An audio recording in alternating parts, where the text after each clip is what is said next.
Hey guys, how's it going? I'm so sorry for the abrupt cancellation of class today. I did have like almost three power outages before 9 a.m. and it's just the internet's not working. I'm currently over at my friend's house right now, so I could record this video and post things for you guys so that you guys are active. So yeah, I'm actually in her bedroom. So if you hear any background noise, like I'm very sorry. I'm just doing what I can with the tools that I have so that I don't leave you guys like hanging. But yeah, so there's no class today, but we will be having class this Friday from 12:30 to 1:30. I will be posting the link later on. So if you're able to make it, please, please, please do come. I say we end the semester with a bang. We have had a lot of enriching conversations over the course of the semester, but this one is going to be the most probably the most pressing and the most sensitive of topics. And especially because it's so current with what's happening right now in our world. We've got Black Lives Matter, those movements, all of these things are very important for a very specific reason. And we're going to talk about all those things. So all you got to do is show up, really. If you didn't read, it's okay, just show up. If you did read, especially, please, please, please come. I think that the more people that contribute to the conversation, the more enriching the conversations become, and we are able to actually get somewhere, which is going to be really, really cool. So please, please, please do come. Okay, fall recess next week from 11:23 to 11:27 for CSUF and VVC only. I am so, so sorry, Mount Sac. I am so sorry. We used to have breaks. We used to have 18-week semesters at Mount Sac, but that's just not even a thing anymore. So Mount Sac, we still have class next Wednesday. Everyone else, we do not. We're just going to be on a different schedule. So Mount Sac, your finals week, though, however, is December 7th through the 13th. Cal State Fullerton, your finals week is December 14th through the 18th. I'm sorry, and VVC as well, because both of you guys do have that fall break next week. So to reiterate, Mount Sac, we have class next week. Cal State Fullerton and Victorville, we do not have class next week. Okay. So I just wanted to cover my new late policies for essays. Basically, it's going to be a 3-day grace period. I know I've placed this in 2 different areas, but there are still some people who just don't read my announcements, and I know that for a fact. So 3-day grace period for essays to be late, and then after the 3rd day, there will be a 10% grade reduction per day. So for example, you have your essay due on the 22nd, this Sunday, and then you have until the 25th. That's going to be your grace period. No points are going to be deducted. Nothing's going to be wrong with that. But on the 26th, that's when I'll start reducing your grade by 10% each day. Okay. So please read that announcement. If you're planning on submitting your essay after the grace period, definitely look at that announcement, look at the assignment, because I included all of it in there, all of the rules and stipulations. You must email me before 5 p.m., little things like this. Again, this is something I absolutely hate doing, but unfortunately, too many of you guys have just simply taken advantage of how nice I've been, and now I have to impose stupid rules. So I'm sorry, but it's just what it is. And yeah, okay. So then peer review checklist assignment. I do want to review this with you guys very briefly. So I know all the instructions are here, but I just want to be very clear. Make sure to put a check mark or an X. A check mark means it's present, an X means it's missing. And then be sure to offer critical feedback and suggestions for improvement under each category. If you do not do this, you will not be getting full credit for your assignments. Also, I don't think that this really applies to a lot of you, but there is a good group of you who have, I don't even know how to say this nicely, but to put it like just frankly, we've kind of been half-assing a lot of assignments. So just do me a favor. Don't be an asshole. Don't just check everything off and move on to get rid of the assignment. Okay. The reason is because you are literally indicating to your peers, hey, you are good. You're solid. You're going to get a good grade. Or you're saying, hey, you're missing a lot of stuff and it's not working out. So fix it. All right. So this is very, very important. You're literally telling them if they're good or if they're not. And if you just put a bunch of check marks just to get your homework done with, like you can see how that's kind of screwing over the other person. So just really take your time, dedicate the time necessary to complete this assignment. All right. And that's all I have to say about that. Okay.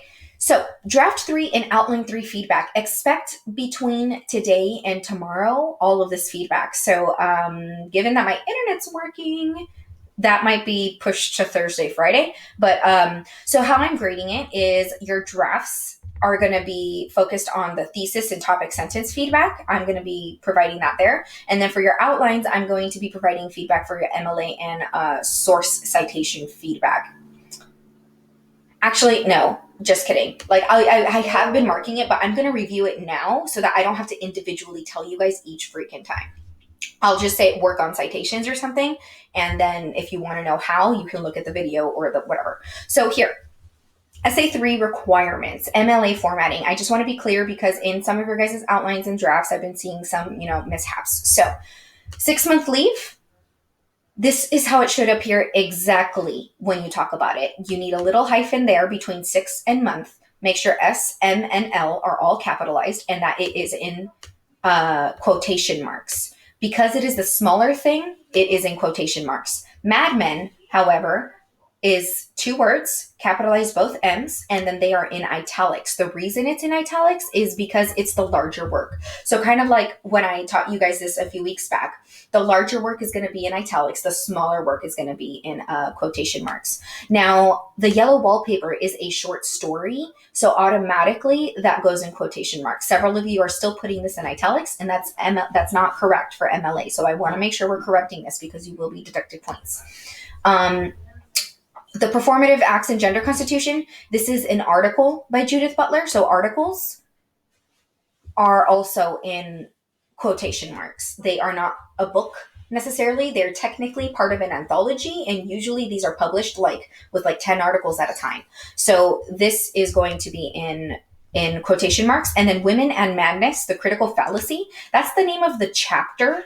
So again, the smaller thing, so that's going to go in quotation marks. But then the book, What Does a Woman Want? Reading and Sexual Difference, that is in italics because that's the title of the book.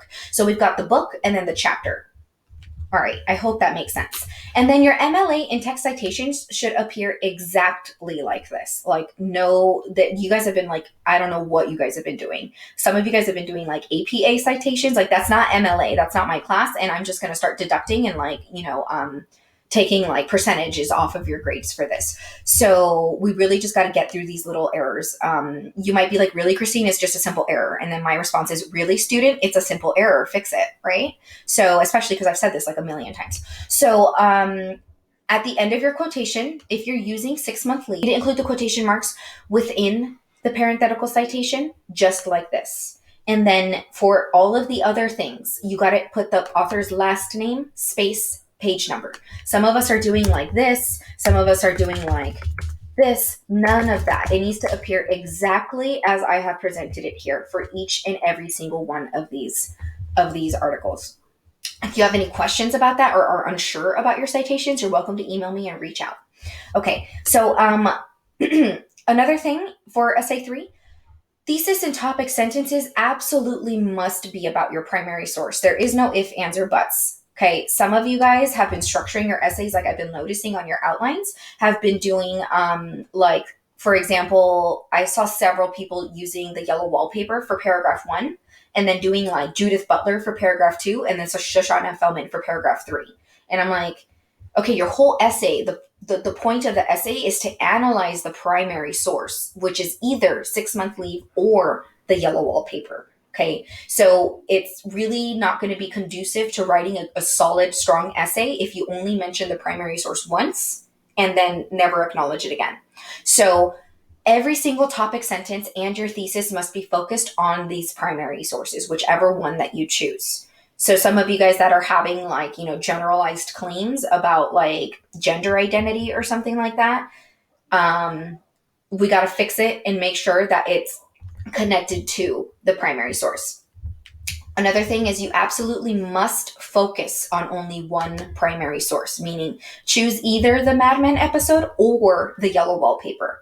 There's no ability to write on both. The reason being is I'm not just being an asshole. It is a 4-page paper. There's really not much like you can't really do an in-depth analysis on 4 sources in a 4-page paper. If you want to write on both sources, that would honestly equate a 6 to 8 or even 10-page paper. So to help you guys actually critically analyze and delve into things and get some really good content on your essays, we're only going to be focusing on one. I am telling you now so it doesn't come as a surprise to you. If you decide to still write on both sources, on the yellow wallpaper and Mad Men, you will fail Essay 3. Essay 3 is 150 points. Follow the instructions. That's all I'm asking you to do. Okay. Also, if your thesis and topic sentences are not focused on the primary source, you'll probably end up failing Essay 3 as well. So I just want to make sure that we're all very, very clear.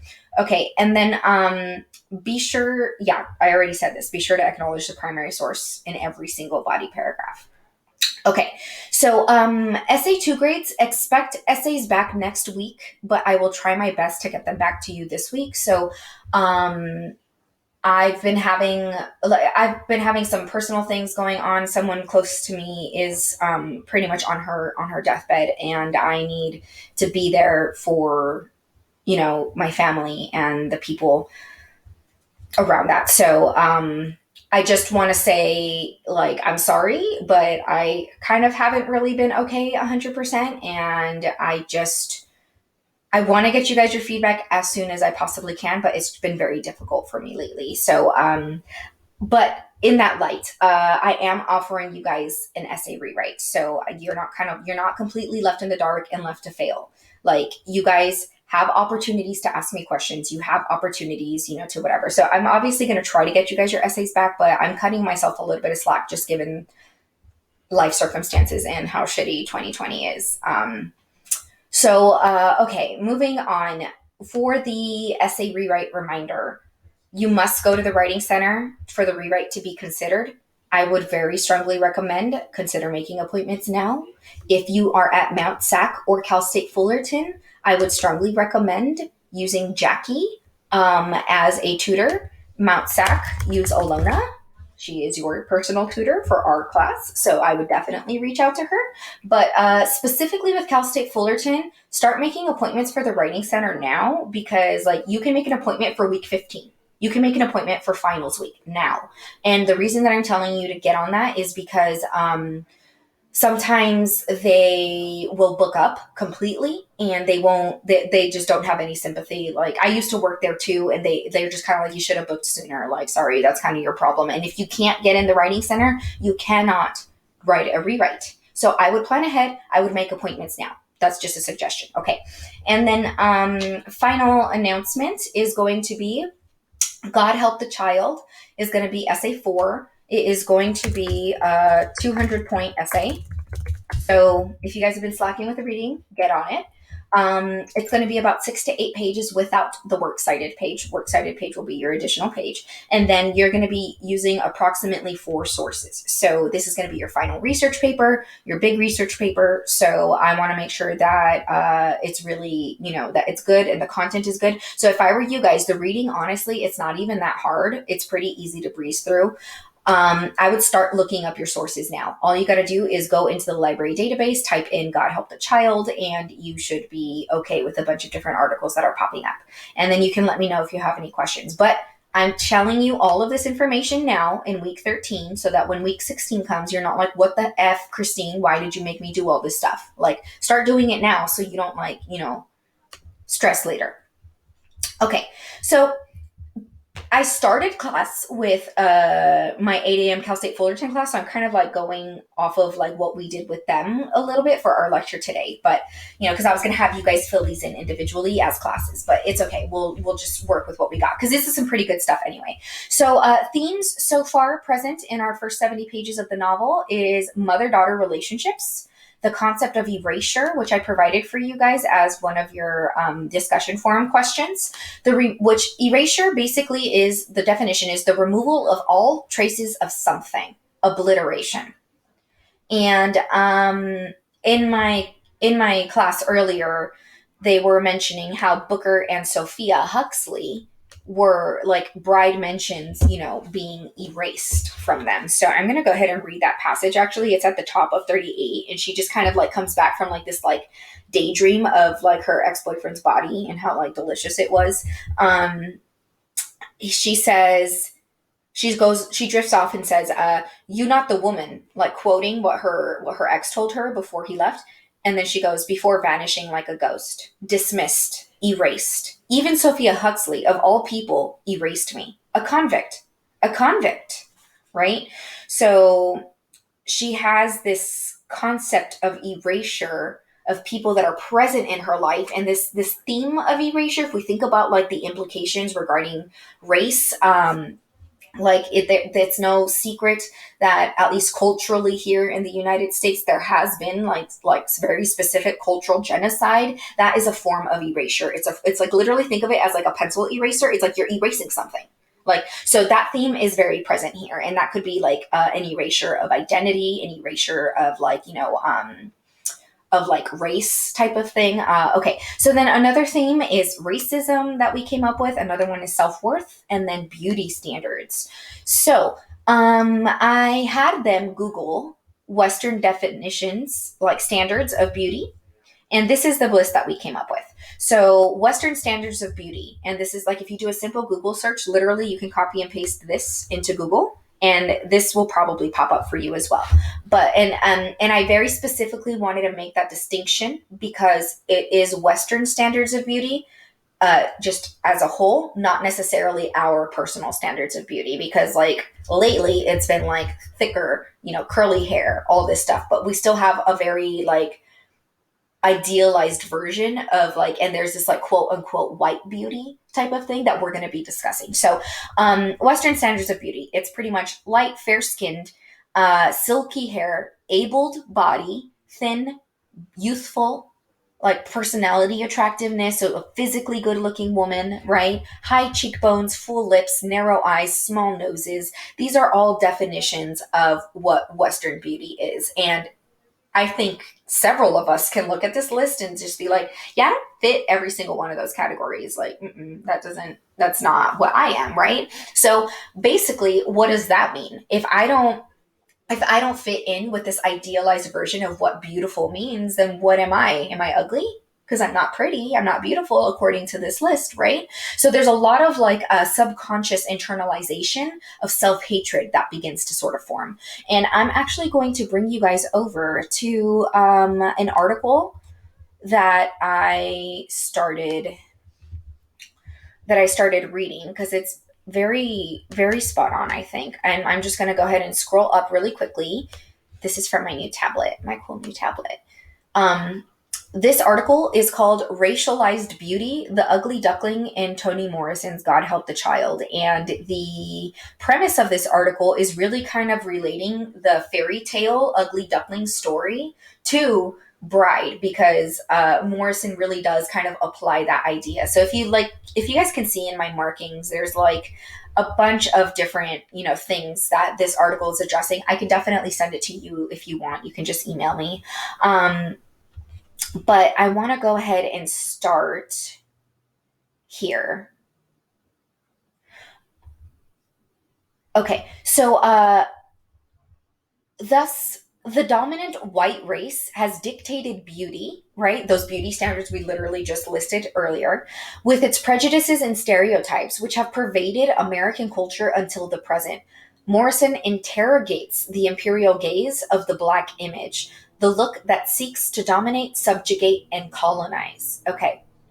And then here, the predominant concept of beauty is socially constructed. We totally talked about this with our last unit too, and how like the concept of gender is a social construct, and like, how we kind of identify. The concept of beauty is also a social construct, because what you think is beautiful, I might not think is beautiful, and vice versa, right? And besides, who said that that list of like Western beauty is what beauty is? It's not necessarily like true, right?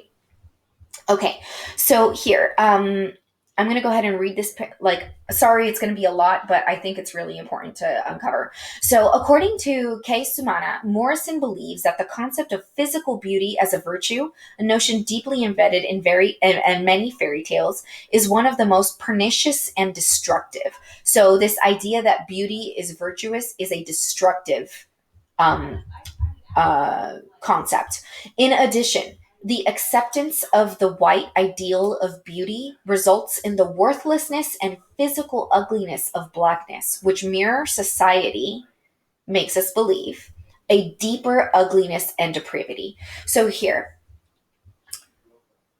our acceptance of this white ideal of beauty standards that we just listed results in an internalized worthlessness and physical ugliness of blackness, right? So if white is beautiful, then black must not be beautiful, right? Which is obviously not the case. That's false. But that is the internalized notion. That is what we see, what society is pretty much telling us. Because if you guys think about it, that list of like what Western beauty is, it's pretty much Betty Draper, right? From our last unit, Don Draper's wife.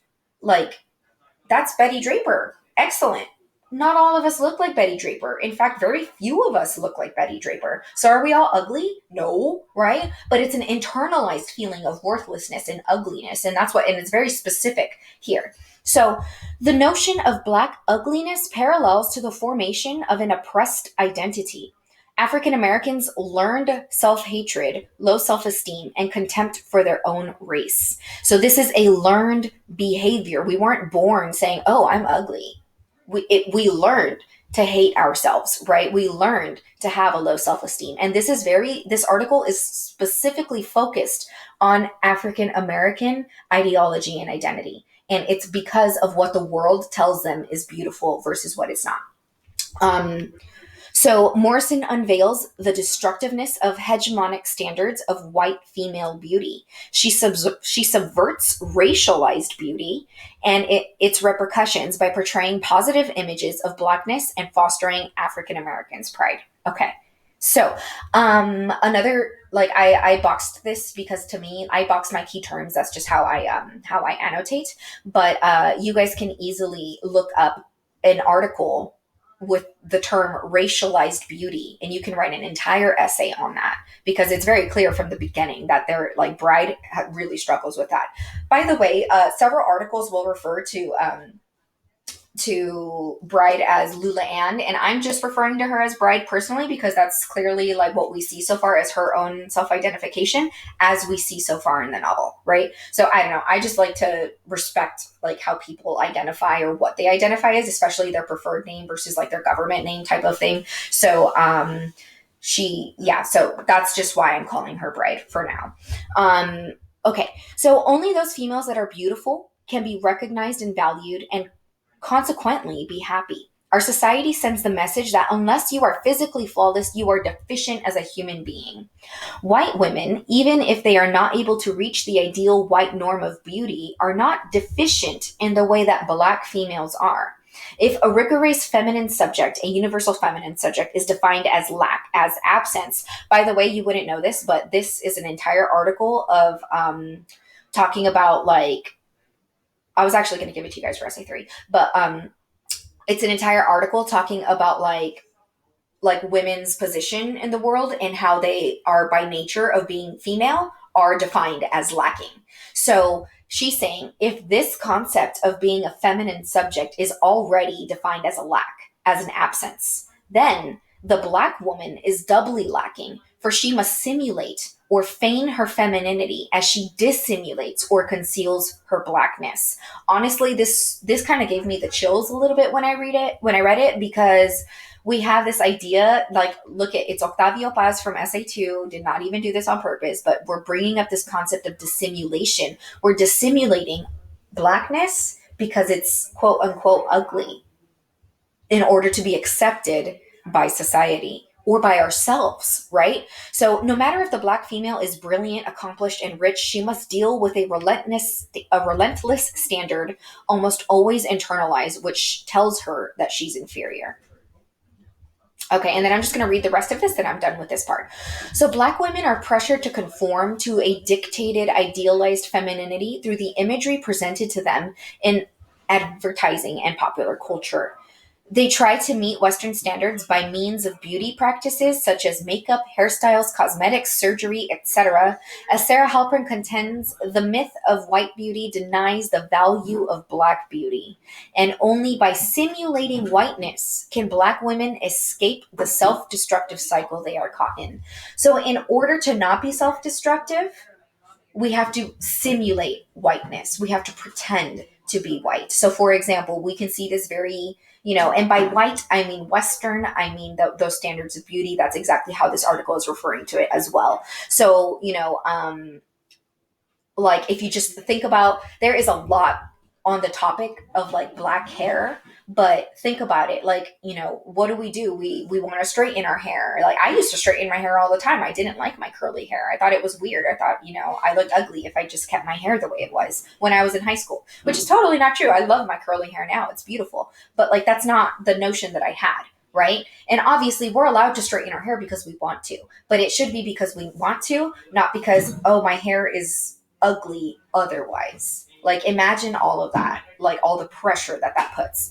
So, acquiring beauty becomes unattainable and an unattainable and life denying process, in as much as the Black woman is the antithesis of American beauty.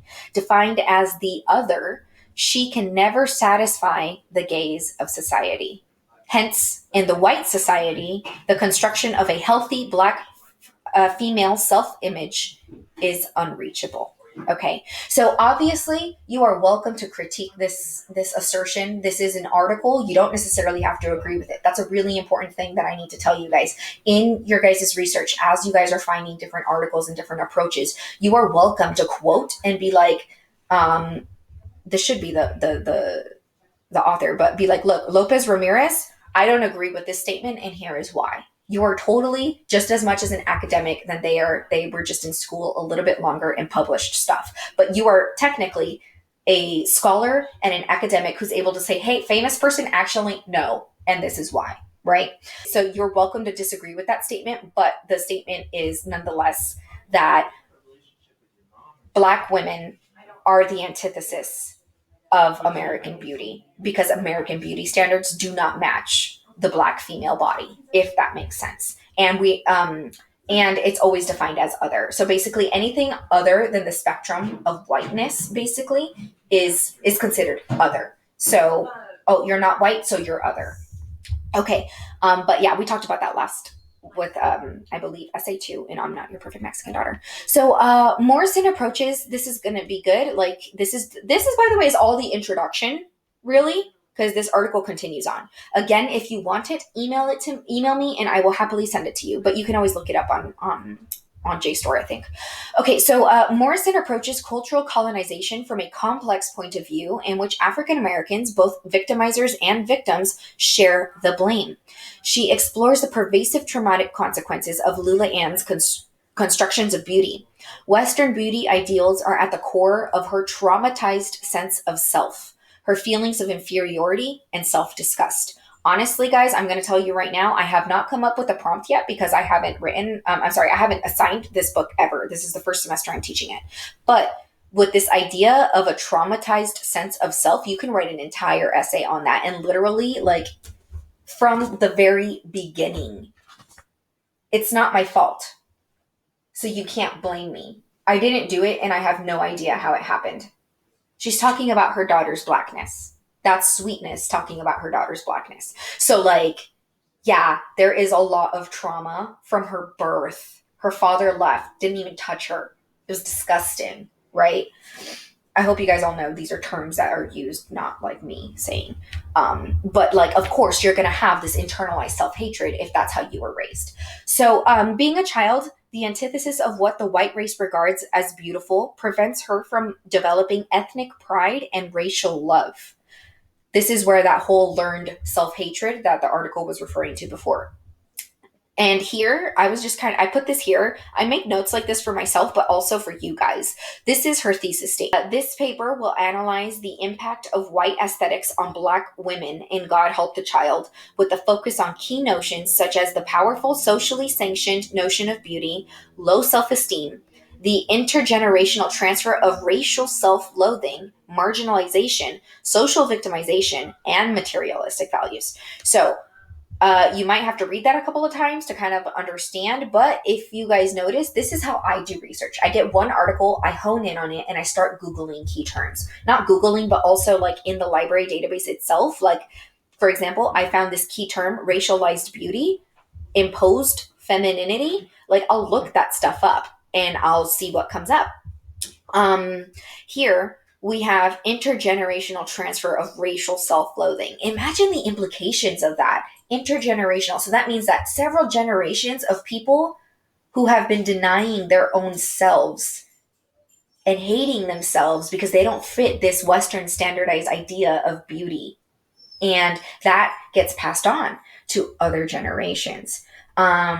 Another basic example of that I can say is several people who were like several immigrants came into the United States and never taught their kids their home language. Why? Because if you were anything other than, back in like the 50s and 60s, you were picked on, you were discriminated against, you were not considered for jobs, you weren't actually like, at the same level as whiteness.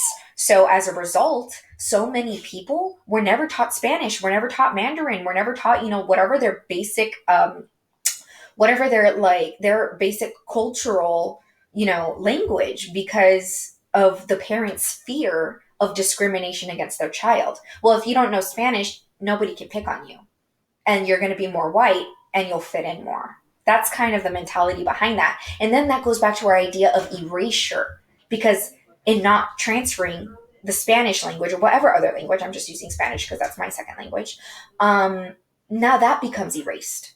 And just imagine the generations that, that come after.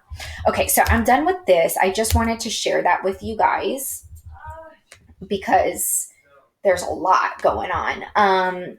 Okay, and then actually that's it. That's it for today. So we were going to engage in a quick rate, and I'll actually have you guys do this for Friday. So quick rate is going to be: in which ways does Bride's skin color work against her? In what ways does Bride use her Blackness to her advantage? She does a lot of different things regarding her color to complement her. And there are other ways, though, where she has just been completely discriminated against. And we've seen that again since day one, since page one, sentence one. So, and then I'm also going to be asking you guys for quotes. So basically, this is how we're going to start class on Friday. I would, again, strongly recommend that you guys come because it's going to be a really good discussion. Hopefully, if you guys show up and then just give me your attention for that 1 hour. It's not going to exceed the hour because I have a 2:00 appointment. So we'll be doing this. Feel free. I'm going to actually have, so just think about it for today. Friday, I'm going to give you guys like 5 minutes at the start of class to just write about it. And then I'm going to share the Google Doc link with you guys and ask you guys to type in quotations. So if you can actually already like find quotations, mark them that you want to discuss, I'm going to be going through them. We'll pick apart the language. We'll start analyzing. I know this seems like, oh my God, more stuff to do. Yes. One, it's going to help us engage in conversation. Two, it's going to help you write your essays. Like right now, we're working on building quotes for your essays. We're working on getting the themes that you want to focus on for your essay, even though you don't have the prompt yet, if that makes sense. Okay. So that's all I have for you guys today. Thank you so much. Again, I'm very sorry for the technology issues, but I improvised and I tried. So be patient with me with the grading. I am trying my best. It has just genuinely been very rocky emotionally for me, and it's been difficult to navigate. So I am doing what I can. I know you're doing what you can, what you can.